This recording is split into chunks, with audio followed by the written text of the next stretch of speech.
Alberta might actually separate from Canada, but it's not as easy as you think. Over the weekend, thousands of people lined up to sign a petition that might result in a referendum vote. And honestly, with the way it's going, I think they'll get it. But that's the easy part. No one talks about what comes afterwards. The next step is a province-wide question that essentially asks, do you think Alberta should separate? And 50% of the voters need to answer yes. But that doesn't even really do anything because the federal government needs to approve that the question was clearly asked and that the vote result represents what the population wants. If that happens, then it's negotiations with the provinces and the federal government about trade, borders, pensions, stuff like that. And then Indigenous people come in saying it violates their treaty rights. They'll have to negotiate that too. This whole thing can take years and negotiations can be denied outright. Something astonishing is happening in the Canadian province of Alberta. Take a look at these lines. Over the weekend, tens of thousands came out to brave the cold for one purpose: to sign a petition to officially secede from Canada. A movement that was once dismissed as nothing more than a fringe fantasy has exploded into a legitimate political force, with petition lines stretching down city blocks, standing room only town halls across the province, and poll numbers that have establishment politicians panicking. And to the shock of Mark Carney and Ottawa elites alike, the movement for independence is just getting started. Should Alberta separate? Is Alberta different than Quebec? Canada right now is dealing with the threat of one of its territories, provinces, separating. The question is why? And we need to look at what is going on to cause it. And I find in the liberal media right now, anybody who says that Alberta is considering separate, they're called traitors. When I see it from their perspective, I can understand why they might want to leave the relationship. They haven't been able to get a national pipeline, mostly because Quebec runs interference in that. Quebec wanted to separate in the 90s and were paid off to stay. Hundreds and hundreds of millions of dollars, if not billions of dollars, to stay. They've now become a welfare state. So they're not going to separate because they now need the welfare checks. But for Alberta, that's sitting on a lot of our natural resources and wanted to send it across the country so we could give Germany some natural gas and oil rather than them having to get it from Russia during the Ukraine war. They're sitting there saying, look, we're getting treated like crap. They don't agree with the kind of Ontario liberal perspective on the world. They want to be fierce individualists and are looking to grow their economy, not become part of a welfare state. So I think it's unfair to call them traitors if they're looking at their self-interest. If you're in a bad relationship, you don't have to stay if somebody's not treating you well.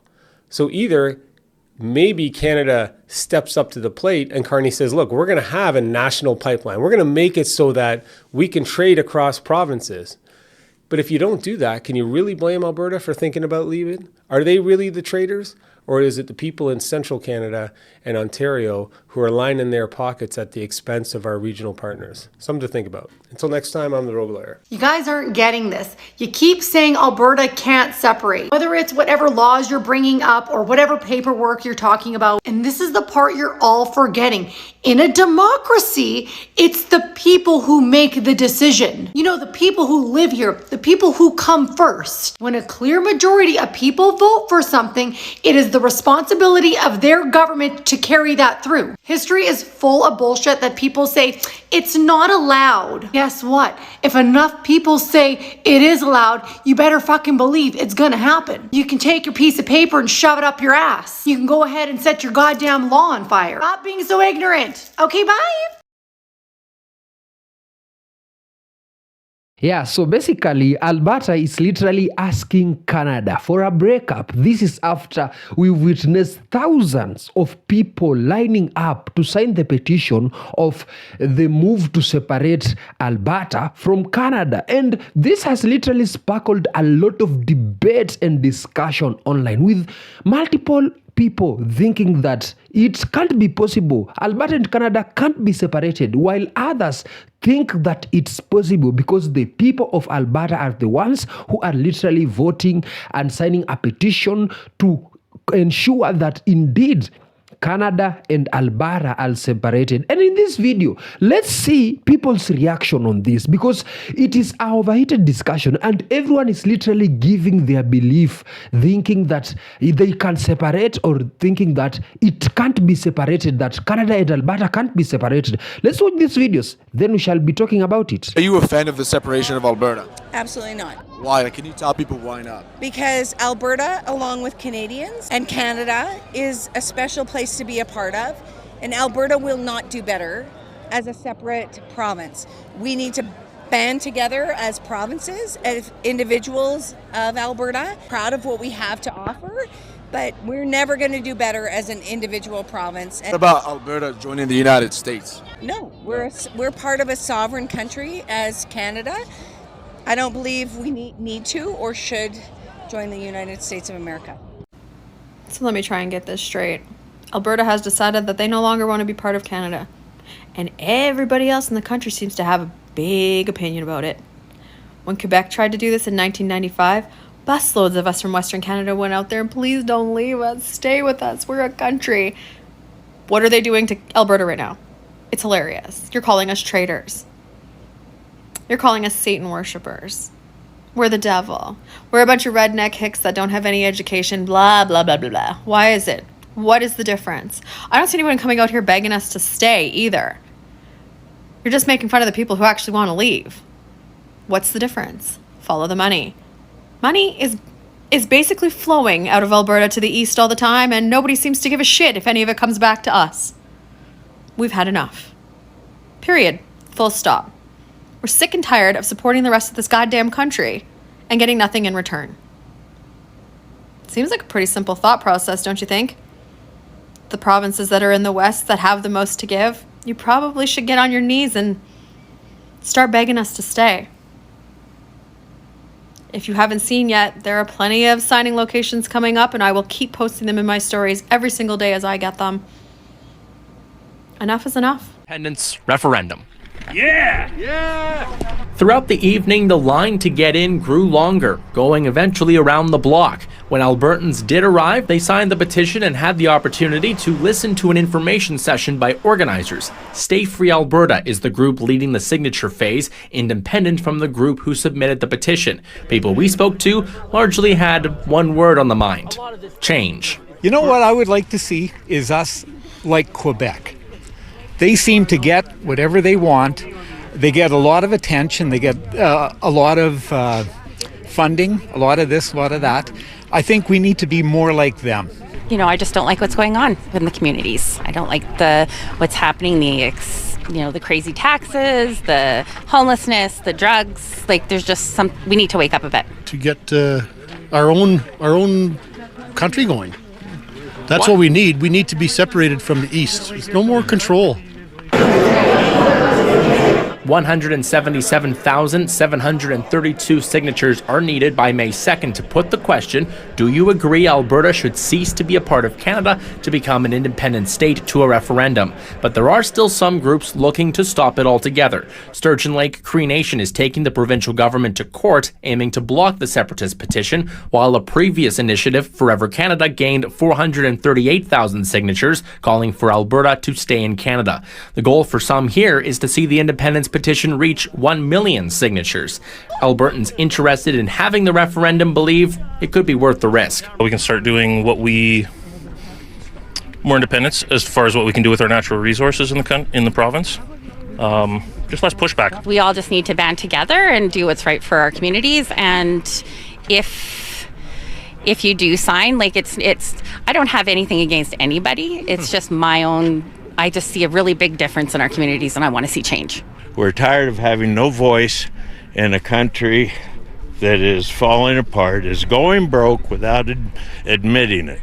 Reporting from Millet, James Dunn, City. So, Alberta separating from Canada. Is it possible? Well, there's a referendum going on right now. If they get 178,000 votes, the floodgates open.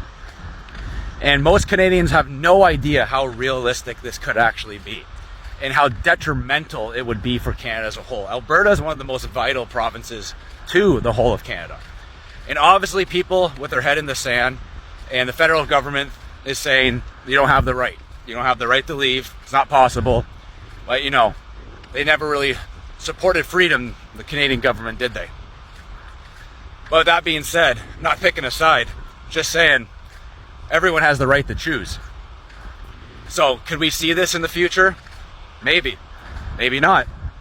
But the fact that the floodgates are already starting to open and people are talking about separating from Canada as a whole shows a lot about where Canada is going. Ignore the headlines. Canadians are getting pissed off with the corruption and the propaganda and the destruction of the country as a whole. A lot of us remember the good times, and they're gone. They're gone for good. So that's why people are talking, and Alberta's leading the charge. Here's the part separatists don't like admitting. Alberta separation isn't driven by a plan. It's driven by resentment. Not a vision for building something new, but anger at Ottawa, at compromise, at sharing. And resentment doesn't build countries. It just burns bridges and leaves people poorer on the other side. That's the truth nobody wants to say out loud.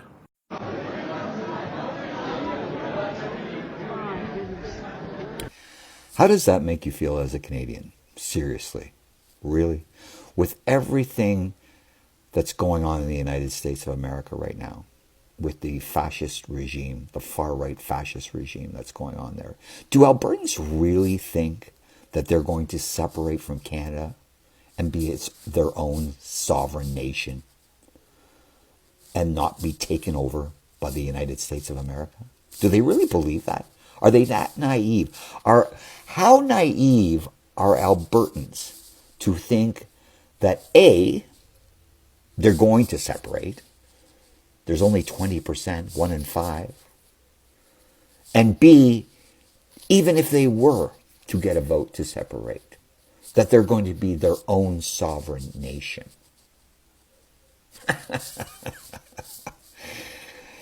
And what does that say about some of these people? That they would choose to be part of this far-right fascist regime in the United States of America. Wow. Unbelievable.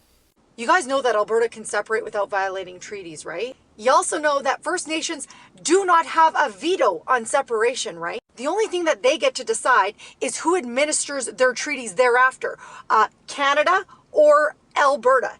They also get the same vote as you and me if they are an Alberta resident, whether they want to stay or get the F out of Dodge. So it's time for you guys to stop listening to all the propaganda, because Alberta independence does not violate treaties or Section 35 of the Constitution. The independence movement explicitly respects existing treaties. First Nations do not have a veto over whether Alberta separates. See the secession reference and the Clarity Act, but they do retain full constitutional authority over their own treaty.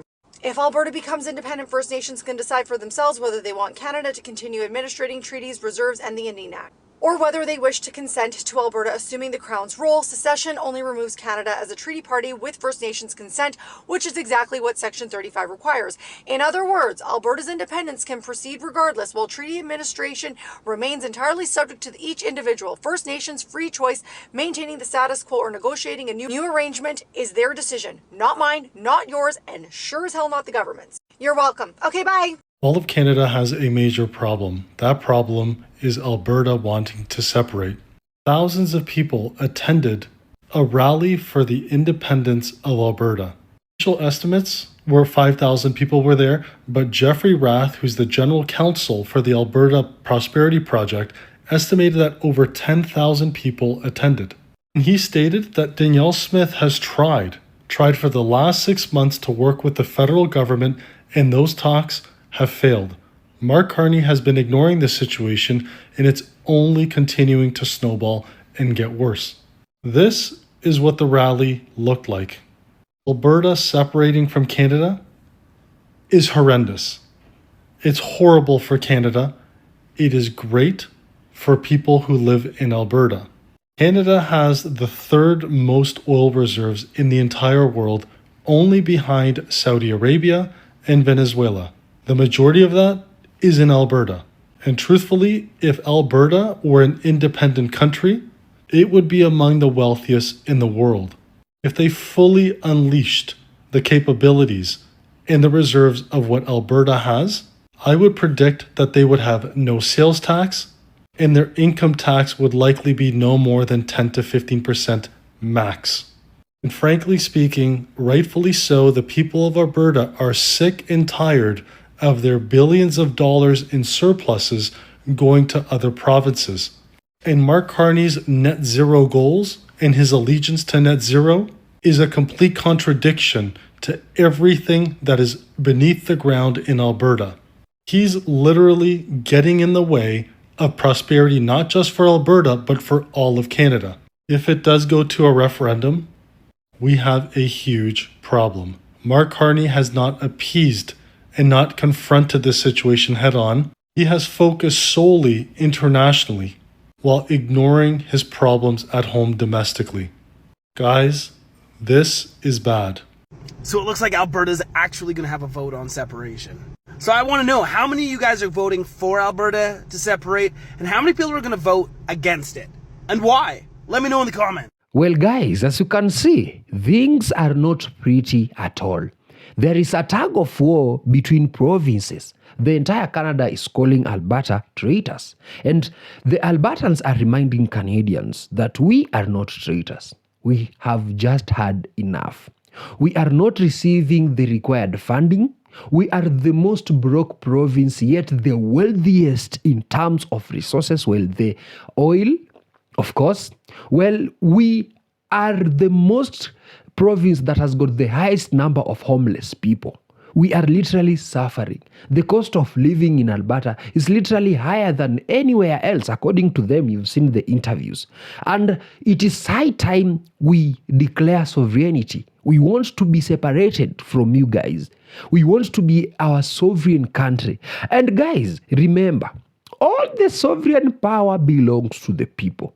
If Albertans say that this is exactly what they want, well, they might as well end up having it. And this will literally affect the entire Canada because the trade between, the oil that Alberta has got the largest number of oil reserve. But unfortunately, they are the most broke, as per they say.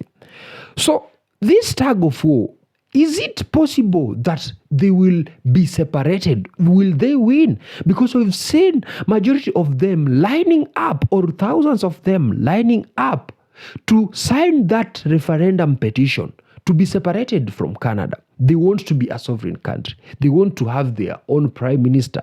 They want to have their own government. They want to run their own economy because literally the Canadian economy is affecting them the most. So, guys, what are your thoughts on this overheated debate? What are your thoughts on this one? What are your points?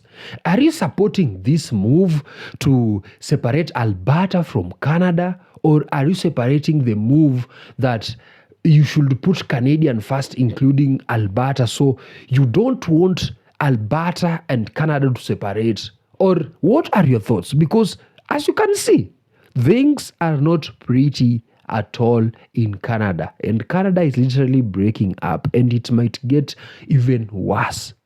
Because, well, if you see people complaining, if you see people wanting to separate themselves from a country, it means that something is surely wrong somewhere. Tell me what you think in the comments and see you in the next video.